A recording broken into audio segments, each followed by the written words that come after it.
जब तक आप मन में तादाद में रहेंगे तब तक आप मन को सुधार नहीं सकते।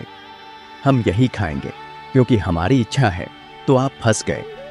मन में अगर आप दृष्टा बनकर देखेंगे कि मन यह चीज मांग रहा है, मन यह बात फेंक रहा है, अगर गलत है तो आप उसको ना कर दीजिए।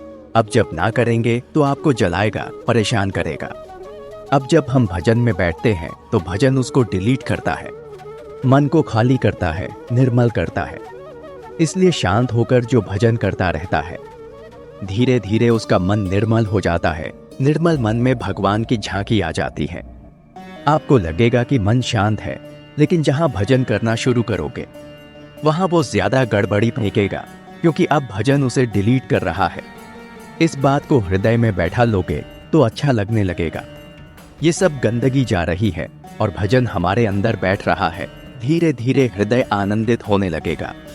यदि हम प्रभु का स्मरण, प्रभु की लीलाओं का गायन करें तो बहुत जल्दी बच सकते हैं। शांत शाम ढल रही थी जब विक्रांत उदास मन से शिव मंदिर की ओर चल रहा था।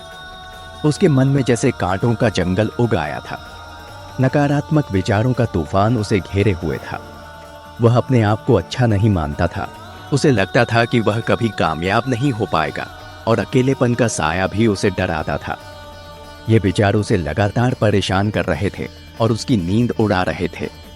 मंदिर पहुंचकर उसने देखा कि दूर चमकते शिवलिंग की तरफ हर किसी की आंखों में श्रद्धा झलक रही थी।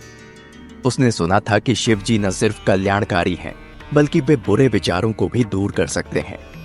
इस उम्मीद के साथ उसने पवित्र जल चढ़ाया और शिवलिंग के सामने बैठ गया। उसने आंखें बंद की और अपने दिल की गहराई से प्रार्थना शुरू कर दी। विक्रांत ने शिव जी से विनती की कि वे उसके मन के उन बुरे विचारों को दूर कर दें जो उसे राह से भटका रहे थे। उसने शांति और खुशी पाने की भी प्रार्थना की। वह घंटों तक मंत्रों का जाप करता रहा और अपने मन को शिव जी के चरणों में समर्पित कर दिया। जब उसने प्रार्थना समाप्त की तो उसने अपने अंदर एक अलग ही परिवर्तन महसूस किया, जैसे उसके मन पर छाया हुआ नकारात्मकता का बादल हट गया हो। वह हल्कापन और शांति का अनुभव कर रहा था। उसे विश्वास हो गया कि शिव जी ने उसकी प्रार्थना सुनी है और उसकी मदद की है। उस दिन के बाद विक्रांत का जीवन बदल गया। उसने हर दिन ध्यान और प्रार्थना को अपनी दिनचर्या का हिस्सा बना लिया। धीरे धीरे उसके सोचने का नजरिया बदलने लगा। वह खुद को और अपनी क्षमताओं को मानने लगा। उसने अपने लक्ष्यों को पाने के लिए कड़ी मेहनत शुरू कर दी। कुछ ही समय में विक्रांत ने अपने क्षेत्र में सफलताएं हासिल करना शुरू कर दिया, लेकिन इसके साथ ही उसका नम्रता और दयालुता भी बनी रही। वह जानता था कि शिव जी हमेशा उसके साथ हैं और उनका आशीर्वाद ही उसकी सफलता का कारण है। विक्रांत की कहानी हमें यह सीख देती है कि चाहे कितनी भी मुश्किलें क्यों ना हो, हमारे मन की शक्ति ही हमें हर परेशानी से बाहर निकाल सकती है। और जब हम इसे आस्था और भक्ति के साथ जोड़ देते हैं तो हमारे जीवन में चमत्कार हो सकते हैं। शिव जी को अनादि और अंतहीन माना जाता है। उनका ध्यान करना हमें अहंकार और नकारात्मकता से दूर हटाकर आत्मबोध की ओर ले जाता है। जब हम अपने सच्चे स्वरूप को समझते हैं तो नकारात्मकता खुद ही कम हो जाती है। शिव जी को कैलाश पर्वत पर निवास करने वाला बताया जाता है, जो पवित्रता और सकारात्मक ऊर्जा का प्रतीक है। उनका ध्यान या उनकी पूजा करना हमारे आसपास सकारात्मक ऊर्जा का संचार करता है, जो बुरे विचारों को पनपने नहीं देता। शिव जी तपस्या और संयम के देवता हैं।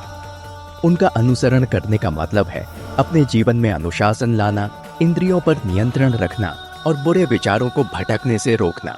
शिव जी के विभिन्न मंत्रों का जप करना, शिवलिंग पर जलाभिषेक करना, शिव मंदिर में बैठकर मनन करना, ये सब क्रियाएं हमारे मन को एकाग्र करती हैं और बाहरी नकारात्मकता से विमुख करती हैं। सभी देवताओं की तरह शिव जी पर पूर्ण श्रद्धा और आत्मसमर्पण बुरे विचारों को नियंत्रित करने में सहायक होता है।